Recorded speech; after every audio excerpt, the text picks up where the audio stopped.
want to thank the numerous whistleblowers who are exposing Tim Walz's failures as governor. As we have heard today, these brave men and women are risking their careers to reveal the truth, while Tim Walz is actively attempting to threaten and suppress them. I'm here to say it won't work, and we stand with the whistleblowers. I want to shift gears and ask you about Minnesota's new paid family leave program that the governor has been touting during this fraud scandal. Representative Rarick, under the paid family leave program in Minnesota, who can I take leave or care for? And is it limited to family or dependents? Thank you, Congressman Stauber. No, it is not limited to just family. One would think that it was, but there is something that the Democrats built into the law that said if I set up an expectation of care, with no documentation, by the way, no attestation, absolutely no documentation, then that is good enough in Minnesota. So I could take care of somebody that's just a friend of mine? Congressman, absolutely.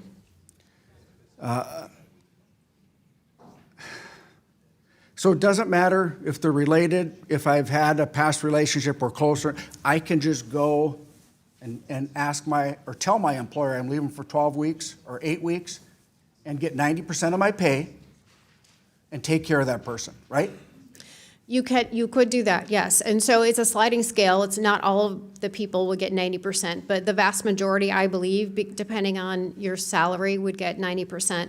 And yes, you could go take care of anybody because there is no documentation. Well, what kind of proof of care would I have to provide to the state to demonstrate that I am actually taking care of you during my paid family leave? Yeah, there's absolutely no documentation. So you have to provide and prove absolutely nothing. So if I don't show up and take care of who I say I'm taking care of, nothing's going to happen to me? That's correct. You could go to Puerto Rico, you could go to Istanbul. It doesn't matter where you go or what you do. There's no requirement to document. So I can say that I'm just caring for anyone, and the state of Minnesota would require my boss to give me a 12-week vacation without any proof?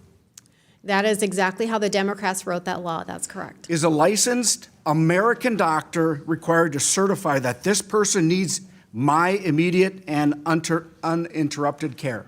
So the medical professionals is a very, very broad category, and no, they do not have to be an American midwife, doctor, chiropractor, orthopedic surgeon, none of those things. It can be in any country. Does the state require the person I'm claiming to care for to be present in Minnesota or even in the United States of America? No, Congressman, that person could be anywhere.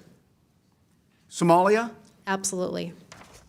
So you're telling me I can get a foreign doctor without an American license to just check a box and I get a state-mandated paid vacation to Somalia or any other country. Is that correct? That is how the law was written by Democrats in Minnesota, yes. This is incredibly concerning. With what little time I have left, I want to open this up to the entire panel.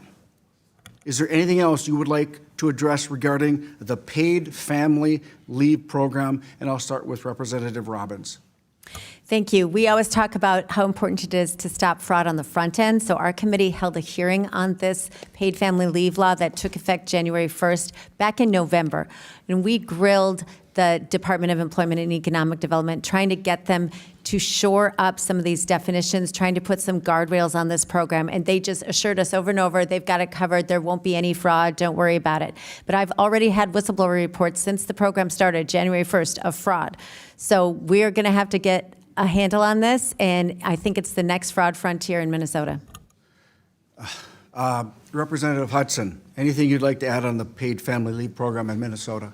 Just to put the points that Representative Rarick put as concisely as possible, it is humorous but true that you could quite literally have a witch doctor approve your vacation to Somalia. That's how loose the rules are written. Listen, I'm proud to be from Minnesota. I was born, raised, and living in Minnesota, raising my family there. This is going to stop, and you folks are at the front of it. Minnesotans have had enough. We're hardworking people. We will not allow our tax dollars to go to fraud, and I commend the three of you and other folks back in Minnesota that want to stop this. And Mr. Chair, I yield back.